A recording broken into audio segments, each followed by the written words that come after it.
Graça e paz, meus amigos e amigas aí do YouTube, seja muito bem-vindo.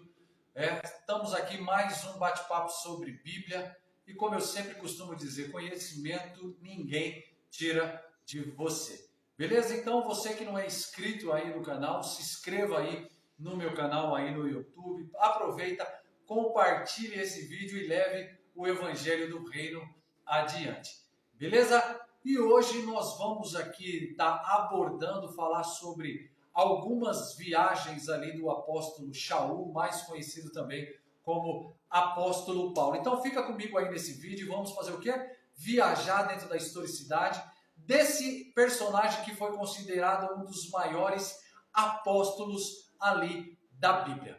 Beleza? Então, antes de tudo, eu quero começar aqui falando sobre os locais, sobre as datas, sobre acontecimentos que ocorreu ali com o apóstolo Paulo. Beleza?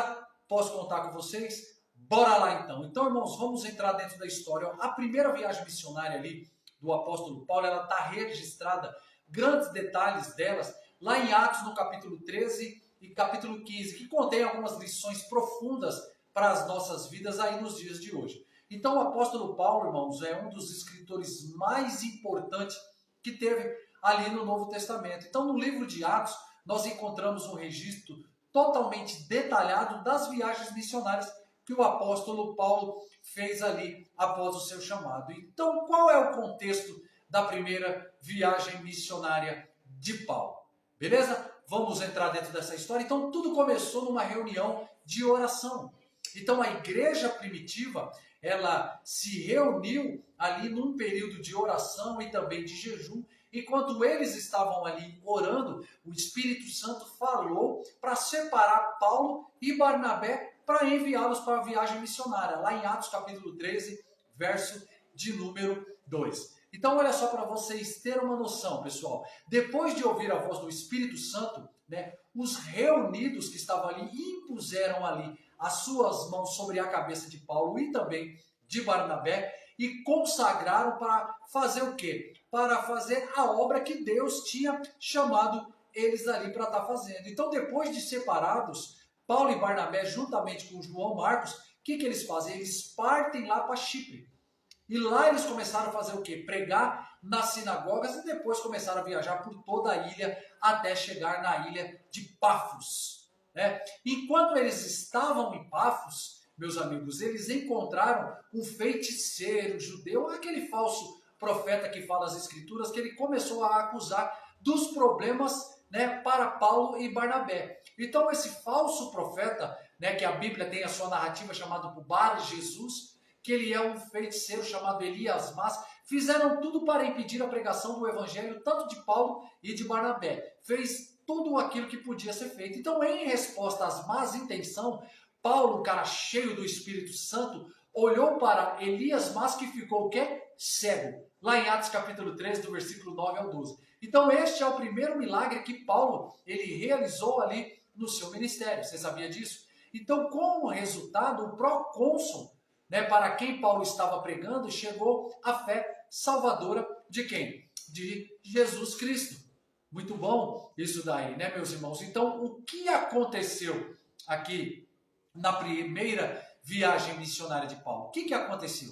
Então, depois que Paulo ele sai ali de Pafos, eles navegam lá para Perga, lá na Panfilha, e lá João Marcos, que era primo de quem? Primo de Barnabé, ele estava viajando com eles. Então ele deixou a viagem e voltou para onde? Lá para Jerusalém, você pode ver lá em Atos capítulo 3, versículo 13. Então isso é, meus irmãos, bem significativo. Por quê? Porque mais tarde, ao pensar em voltar para visitar aqueles que vieram a Cristo durante essa primeira viagem missionária, Paulo e Barnabé, eles tiveram o quê? Tiveram um forte desconforto ali sobre João Marcos. Então, o conflito ele foi tão grande que os dois fizeram o quê? Acabaram se dividindo. Então, com esse resultado, meus irmãos, mais duas equipes ministeriais foram erguidas e enviadas. Lá em Atos capítulo 15, versículo 37 ao 40, tem a sua narrativa. Então, de Perga, Paulo e Barnabé, eles fazem o quê? Eles seguem para que hoje é a atual Turquia.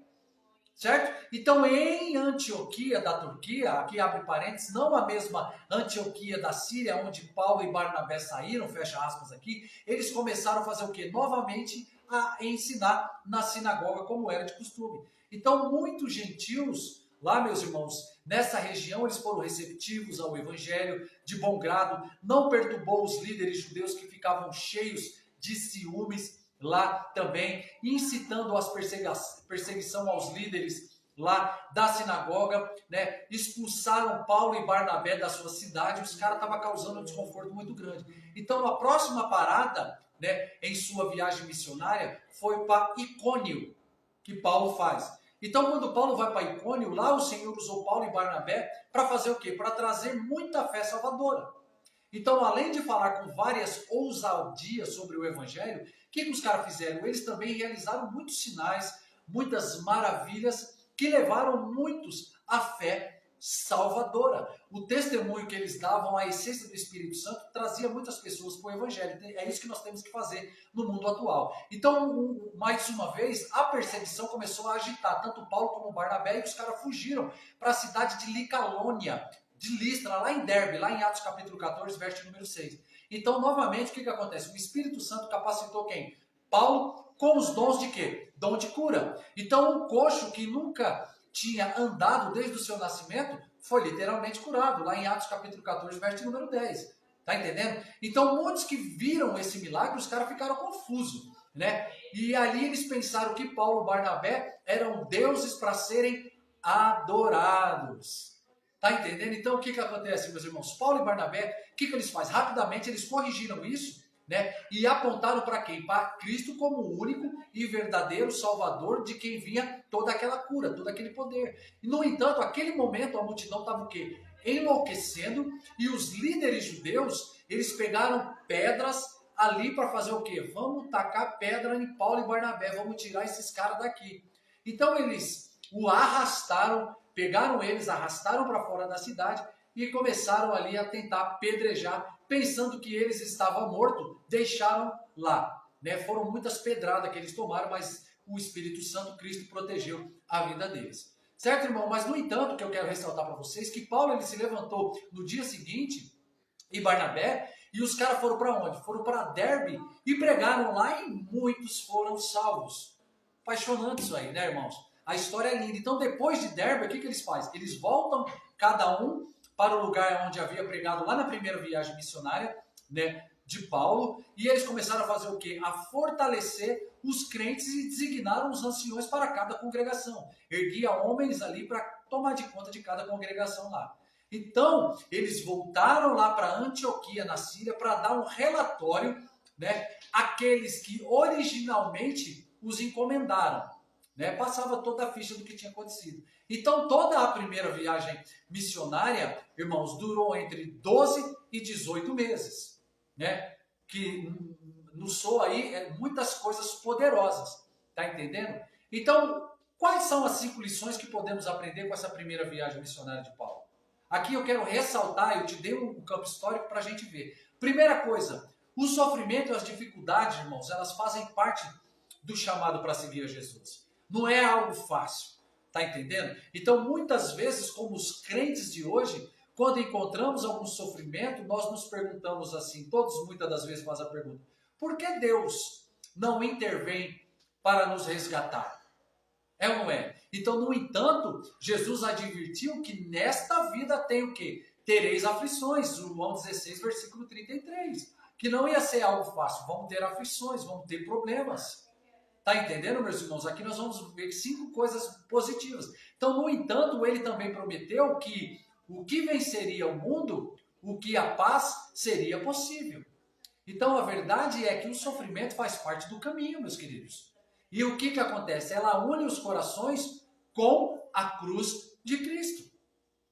Então, Paulo e Barnabé, eles ensinaram esse princípio quando voltaram, né, para cada igreja nascente desde a primeira viagem missionária. Eles passaram todo esse processo e contaram para a igreja. Então, eles fortaleceram os crentes, lembrando, certo, que é necessário passar muitas vezes por dificuldades. Que para entrar no reino de Deus, nós temos que passar por dificuldades. Não é fácil, Atos 14, 22.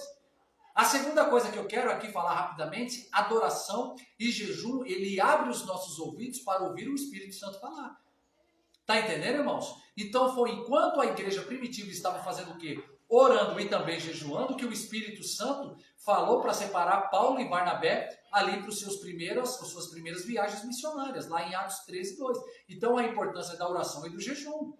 Então muitas vezes, meus irmãos, as pessoas não têm certeza de como ouvir a voz do Espírito Santo.